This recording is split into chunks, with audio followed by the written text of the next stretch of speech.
Madam President, I rise this afternoon in support of legislation that would do something that I think most Americans, regardless of where you live and what your economic circumstances may be, and that is to freeze interest rates on existing credit card balances until the full protections of the Credit Card Accountability Act that we wrote earlier this year go into effect.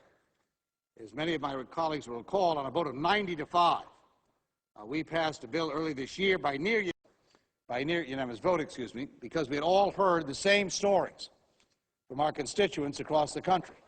Credit card companies charging outrageous fees, consumers finding out that the interest rates had been jacked up for no apparent reason whatsoever, families struggling to make ends meet and being driven further and further and further into debt by what I would describe as abusive practices. On that day, Madam President, we declared, on the day we passed the bill, that credit card companies were unfairly padding their profits at the expense of the people that we work for, and so we put a stop to it. Today is no different, unfortunately. Knowing that the Credit Card Act will finally protect consumers from these abuses, the industry has tried to make one last grab for their customers' pocketbooks, and that's what's gone on over these past several months. I think this behavior is deplorable, to put it mildly, and we can once again put a stop to it, and that's what I'm going to be proposing shortly. The legislation that I rise to discuss today would immediately freeze interest rates on credit cards to ensure that Americans are protected until the full provisions of that law go into effect in February. The holiday season is upon us. Hard-pressed Americans want to go out and do what they can to help their families and to celebrate at a very difficult time some joy. And a lot of that will have to occur, obviously, by taking a credit card out to make those purchases during the holiday season. The Thanksgiving break coming up, when putting food on the table, traveling, calling a family member, calling a friend. All of those activities, to some degree, given the hardship people are feeling, will require them using that credit card in too many cases. To do so, of course, they're watching in this window an industry continue to skyrocket these rates as well as these fees on people. And let me tell my colleagues something. The reason we allowed a gap period between the passage of the legislation and the imposition of the regulations or the statutory requirements was because the industry came to me and said, you know, Senator, we're going to need some time to administer, to change how we provide these kind of benefits to people. So would you give us a little window here to operate? And on the basis of that request, we did so. They wanted longer, but we thought February is fine. If that had been what they've done, I think most of us would say here, we understand that. Unfortunately, they've taken that window and used it as a way to jam in on the consumers of this country, particularly at a time when, again, people are losing their jobs, their homes, their health care, their retirement, and the holiday season is upon us. Every 6 months, card companies will be required, under our bill, to review each account that they hit with a high rate hike since January of 2009 and reduce the rate if the customer has become less of a credit risk. Consumers obviously have a responsibility to spend within our means and to pay what we owe. We bear that responsibility. But the credit card industry as well has a responsibility to deal with their customers honorably.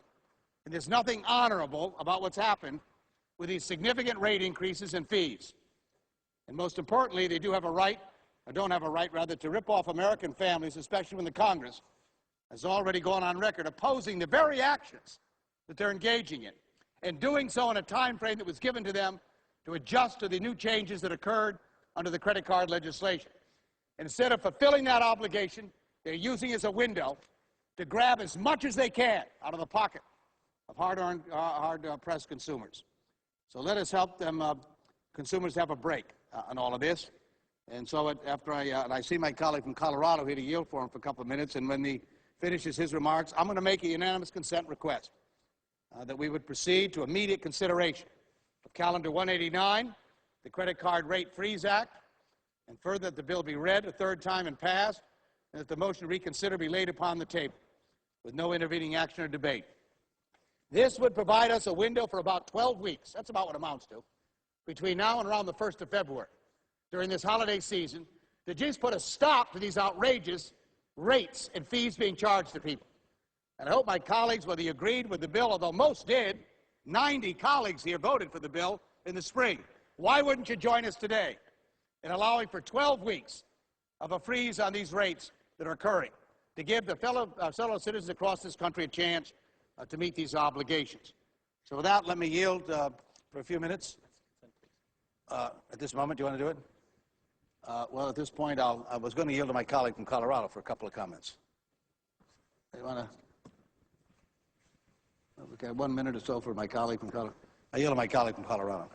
Colorado. Madam President, I want to rise in support of the motion that's been made by the senior senator from Connecticut, which requests consent to debate the Credit Card Rate Freeze Act. I want to associate myself with his remarks, and I'm a proud original co-sponsor of his bill. And I want to urge, as the chairman has, our friends on the other side of the aisle to lift their holds on this important legislation.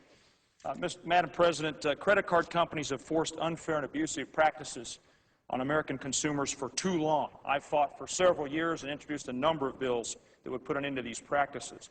We passed a law this year that would level the playing field for consumers and put an end to the worst abuses by February of next year. But, Madam President, let me tell you what's been happening in the months since we passed that bill. Credit card companies are using that time before the new law goes into effect to get rate and fee hikes in under the wire. And it's happening at the worst time possible, as the chairman pointed out, when American families are struggling in a recessionary period. And the last thing our families need are higher interest rates and extra fees, especially on consumers who are already playing by the rules. This has been a classic case of a David versus Goliath situation, Mr. Chairman, and I say it's time to take on Goliath and stop credit card companies from gaming the system at the expense of American consumers. This bill that Chairman Dodd and I are supporting would provide consumers and small businesses who play by the rules a better foundation to pay off their debts, to help them purchase essential items like groceries or business supplies, and most importantly, ensure that they get fair treatment from the credit card companies. This is a critically important bill for our economic recovery. It's the right thing to do, and I urge my friends to join us on the other side of the aisle and allow it to move forward. I thank my colleague from Colorado for his remarks, and I know many others have similar views on this as well. And again, I deeply regret that there's going to be objection filed here in a matter that would have really have allowed us to do something meaningful for our fellow citizens at this critical time, at this time of the year for them as well. So I ask consent, unanimous consent, Madam President, that the Senate proceed to the immediate consideration of calendar number 189 S1927, the Credit Card Rate Freeze Act of 2009. Further, that the bill be read a third time and passed, and the motion to reconsider be laid upon the table with no intervening action or debate.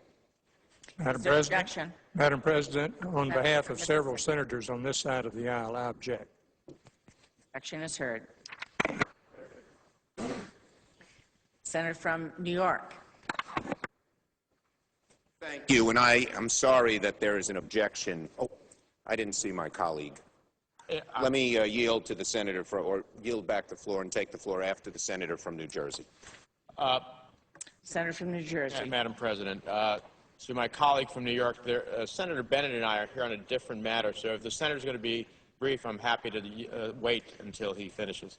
Thank the senator for, as his usual, graciousness. I just wanted to commend my colleague from Connecticut for the outstanding job he has done on this issue, and regret that the move to unanimously move his legislation, of which I'm a co-sponsor, has been blocked.